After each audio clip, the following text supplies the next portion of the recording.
안녕하십니까. 그동안 기다리고 기다리던 요한계시록이 이제 시작되었습니다. 제가 요한계시록을 이렇게 마지막으로 연구한 것은 저 자신도 이것을 해석한다는 것이 두렵기도 하고 어렵다고 생각했기 때문입니다. 아마 대부분의 성도들도 목회자들도 마찬가지일 겁니다. 그러나 이제 제가 요한계시록을 자신감 있게 연구하고 묵상할 수 있었던 근거가 뭐냐면, 첫째로 요한계시록은 우리에게 복의 책이라는 거죠. 요한계시록 1장 3절에 보면 이 예언의 말씀을 읽는 자와 듣는 자와 그 가운데 기록한 것을 지키는 자가 복이 있다라고 말합니다. 그러니까 이 계시록을 읽는 자가, 또 이 계시록을 듣는 자가, 이 계시록을 지키는 자가 복이 있어요. 복의 책입니다. 멀리 해야 할 책이 아니라 더 가까이에서 더 많이 읽고 듣고 이 계시록대로 살아서 더 복을 받아야 된다는 사실이죠. 두 번째로 이 요한계시록은 펼쳐진 책이라는 거예요. 감춰진 책이 아니라 펼쳐진 책. 요한계시록 22장 6절에 보면 특별히 그의 종들에게 반드시 속히 되어질 일을 보이시려고 천사를 보내셨다라고 말합니다.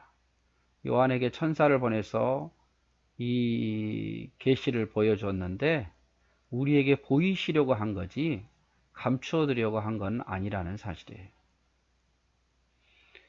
그래서 이단들만 깨달은 것처럼 이게 극성인데, 이 요한계시록은 바로 우리들의 책이고, 다만 억지로 퍼즐 맞추듯이 해석해서는 안 된다는 사실을 우리가 기억해야 합니다.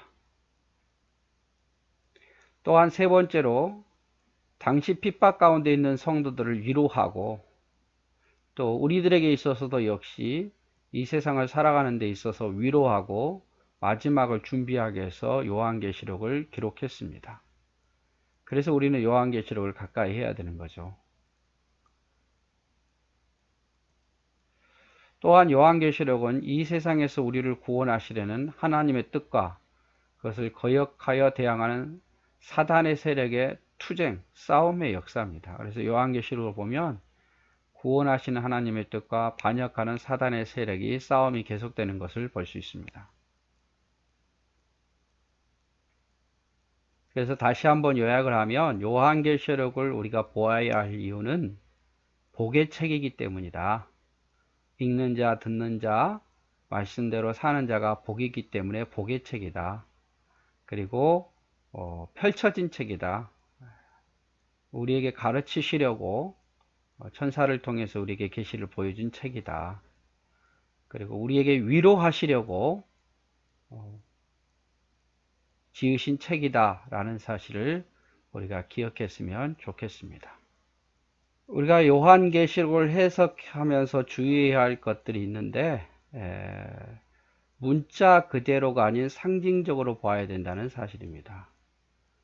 문자 그대로 봐서 쫙 맞히듯이 또 무엇일까라고 하면서 너무 자의적으로 해석하면 안 된다는 사실을 우리가 기억을 해야 합니다. 특별히 주의해야 될 것이 뭐냐면, 다는 알 수 없지만 앞으로 하나씩 보겠지만 14만 4천은 누구일까? 14만 4천은 누구일까? 또 7장에 나온 희무리, 큰 희무리는 또 누구일까? 그리고 황충과 마병은 무엇일까? 8장에 나오죠. 또 10장에 나온 42달, 한때, 두때, 반때, 1260일은 또 무엇을 의미하는 걸까? 두 증인, 두 감람류와 두 촛대는 또 뭘까? 해를 입은 여자는 누구일까? 붉은 용, 바다 짐승, 땅의 짐승은 무엇일까? 666은 무엇일까? 아마겟돈은 어디일까? 바벨론은 무엇을 의미할까? 일곱 머리와 열 왕은 어느 왕일까? 천년왕국은 언제 일어날까? 새하늘과 새하늘은 어디에서 이루어질 건가? 이런 것에 대해서 너무 깊이 빠지다 보면 잘못된 해석이 나올 수밖에 없다는 사실입니다. 요한계시록에는 또 숫자가 제일 많이 나온 숫자가 7이라는 숫자와 10이라는 숫자죠. 7영, 7별, 7등장, 7봉인, 7뿔, 7눈, 7사자, 7나팔, 7우리, 7머리, 7면류관, 7역병, 7대접, 7산, 7왕 이렇게 되어 있습니다. 10이라는 숫자도 많이 있는데 12지파에 대한 12,000명, 또 12별이 있는 면류관, 12대문, 12천사, 12기초, 12사도, 12,000 스타디온 뭐 이런 식으로 7과 12가 가장 많이 나오고 있다는 사실이에요. 그런데 유대인의 관점에서 보면 3은 하늘의 수입니다. 성부, 성자, 성령을 의미하고 4는 땅의 수입니다. 동서남북을 의미하고 6은 짐승의 수고 7과 10과 12는 완전수로 보고 있다는 사실을 좀 의미를 생각하고 보았으면 좋겠습니다. 간단하게 계열을 보면 요한계시록의 저자는 사도 요한입니다. 그가 반모섬이라는 곳에 예수 믿는다는 이유로 유배당해서 어려움 속에서 당하고 있죠. 그리고 이 편지를 받는 주인공들은 바로 아시아에 있는 7교회, 더 나아가서 핍박을 받는 모든 교회들, 더 나아가서는 땅에서 사탄의 유혹과 공격을 당한 이 땅의 모든 교회들에게 전해지기 위해서 기록된 책입니다. 요한계시록은 신약 중에서 유일한 예언서이고 또 요한계시록은 성령의 감동에 의해서 받았습니다. 성령의 이끌림 받은 책이라고도 할 수 있죠. 요한계시록 1장 10절에 주의 날에 내가 성령에 감동하여, 또 요한계시록 4장 2절에 내가 곧 성령에 감동하더니, 요한계시록 17장 3절에 곧 성령으로 나를 데리고, 요한계시록 21장 10절에 성령으로 나를 데리고 이렇게 되어 있습니다. 자, 오늘의 이제 가장 중요한 부분이죠. 이 차례를 좀 머릿속에 넣고 있어야 요한계시록을 앞으로 계속 강의하는 동안에 다른 길로 가지 않을 수 있습니다. 1장은 주로 서론이죠. 인사와 그리스도의 명령이 들어 있습니다. 2장, 3장은 7교회에 대한 내용이죠. 아시아에 있는 7교회에 대한 편지 내용이고, 4장은 보좌에 앉으신 하나님과 그 영광에 대한 이야기이고, 5장은 임봉된 책과 어린 양입니다.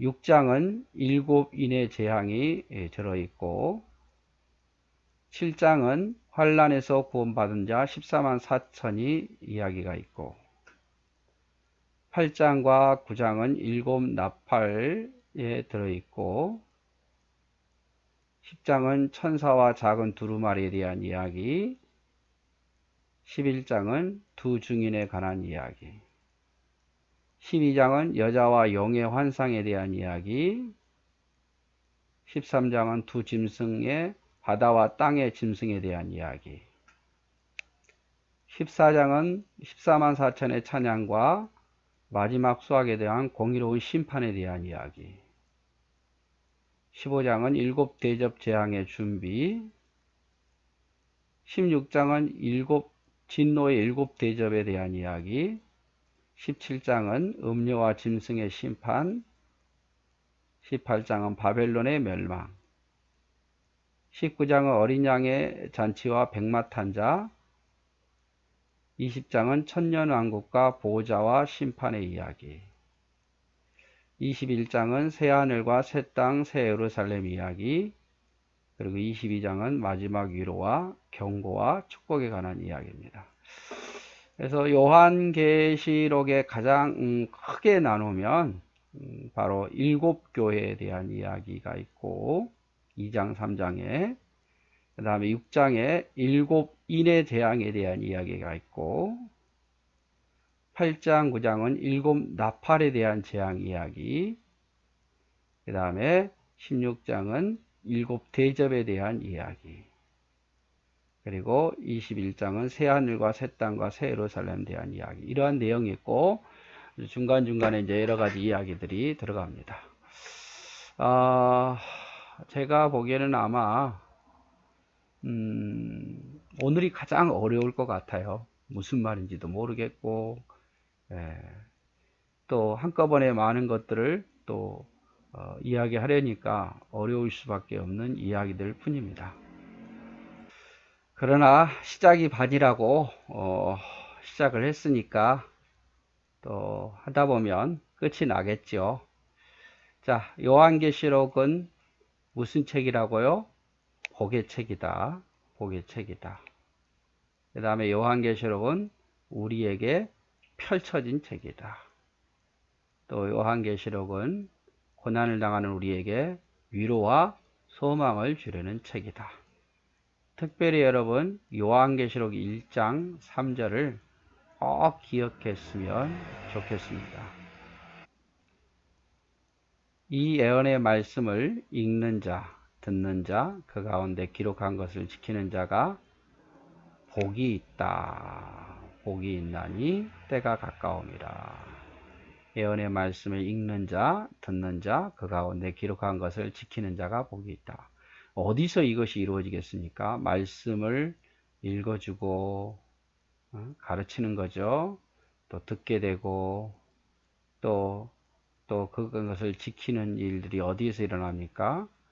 그렇죠. 교회지요. 교회 예배를 통해서 이것이 일어나요. 그래서 우리는 교회를 지켜내야 되고 예배를 지켜야 합니다. 그게 바로 복이기 때문입니다. 요한계시록은 또 펼쳐진 책이라, 펼쳐진 책. 우리에게 보라고 준 책이지 덮어놓으라고 보아서는 안 되는 책이다라고 생각해서는 안 된다는 거예요. 그래서 우리 요한계시록을 그냥 마르고 닳도록 계속 보면서 우리가 깨닫는 것도 또 우리 신앙생활에 복이 되었으면 좋겠습니다. 요한계시록을 다 머릿속에 집어넣기 힘들면 일단 이거라도 좀 넣었으면 좋겠어요. 요한계시록에서 가장 중요한 부분이 일곱 교회거든요. 2장 3장에 기록되어 있다는 거, 그 다음에 일곱 인, 6장에 있고 또 일곱 나팔 8장과 9장에 들어있고 또 일곱 대접은 16장, 마지막 새하늘과 새 땅, 새 예루살렘 임하는 것이 21장 이렇게 되어 있습니다. 그래서 2장 3장의 내용, 6장의 내용, 8, 9장, 16장에 있는 내용을 기억했으면 좋겠습니다. 오늘은 매우 어려운 부분이어서 짧게 여러분에게 첫 시간으로 마치도록 하겠습니다. 내일부터는 이제 바로 본문으로 1장 1절부터 함께 생각해 보도록 하겠습니다. 사랑하고 축복합니다.